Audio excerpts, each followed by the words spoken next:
Jadi dibawalah gambar kambing. Jadi konkret, nyata. Jadi dia tidak menghayal bahwa yang 4 kaki itu kambing.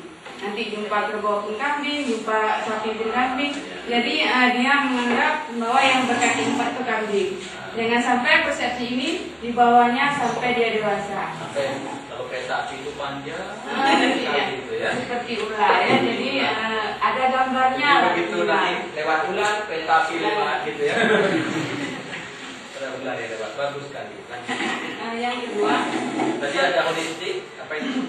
Holistik itu artinya keseluruhan ya, tidak terpisah-pisah. Secara terpadu. Oke, bagus sekali.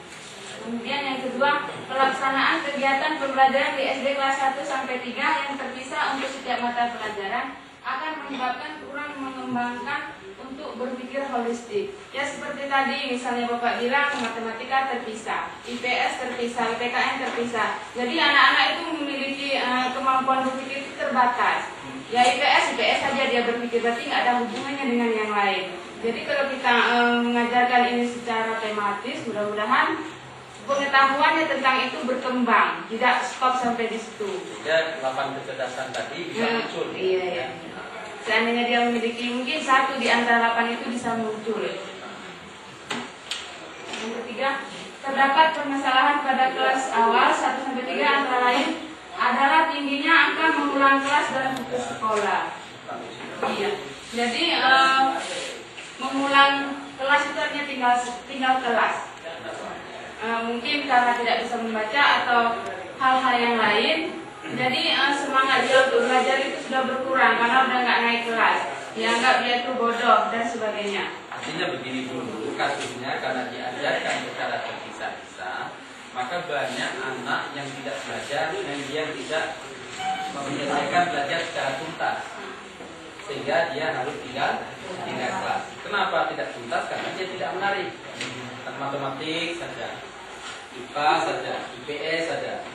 Jadi kasus seperti itu akhirnya Indonesia mengalami kegagalan dalam dunia pendidikan, khusus di kelas 1, 2, dan 3. Itu maksudnya. Ya, lanjut. Satu, memusatkan perhatian peserta didik mudah pada suatu tema materi yang jelas. Satu, ini tema tadi tentang masyarakat. Tetap sampai dijelaskan bagaimana indikator. Ada indikator ini. Ini kalau Ibu lihat nanti, ini ada indikator materi IPA, ada PPKN, ada IPS, ya kan? Ada olahraga dan seterusnya. Dalam satu tema. Jelas? Oke, lanjut. Pemahaman terhadap materi pelajaran lebih mendalam dan berkesan. Berkesan tidak sampai dinyanyikan. Lihat kebunku ketika kebun dan coba nyanyi. Beda, anak itu nyanyi. Ya kan? Kalau ada benda alam pelangi, sampai Pak nyanyi. Menghitung benda-benda alam. Salah satu di antaranya pelangi. Siapa yang pernah lihat benda alam? Ayo Bu, apa itu? Pelangi Bu. Tak lihat pelangi. Pelangi warnanya apa saja? Merah Bu, kuning, hijau. Ayo siapa bisa punya pelangi? Saya Bu. Ada itu? Pelangi, alangkah indahmu. Apa? Merah, kuning, hijau, di langit yang biru. Penciptamu agung, siapa gerangan? Pelangi, ciptaan Tuhan. Kaitan spiritual karena agama. Itu. Jelas. Tapi subuh belagaci.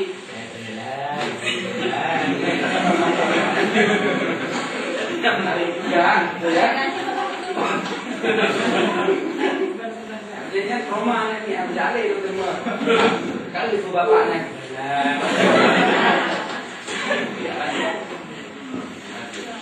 Yang keempat, memudahkan guru dalam mempersiapkan dan menyajikan bahan ajar yang efektif. Harus sekali jalan 2 pulau kita lihat. Sekali nafas beribu-seribu kata bisa terucap. Sekali kita bertanya 2 pulau kita lewati. Dengan tema rumah yang sehat, kaitan matematik, kaitan kimia, kaitan PPKN, kaitan IPS dan seterusnya. Jelas? Oke. Lanjut. Manfaat pembelajaran tematik. 1. Menghilangkan tumpang tindih bahan ajar. Oke, Oke, paham? Oke, lanjut.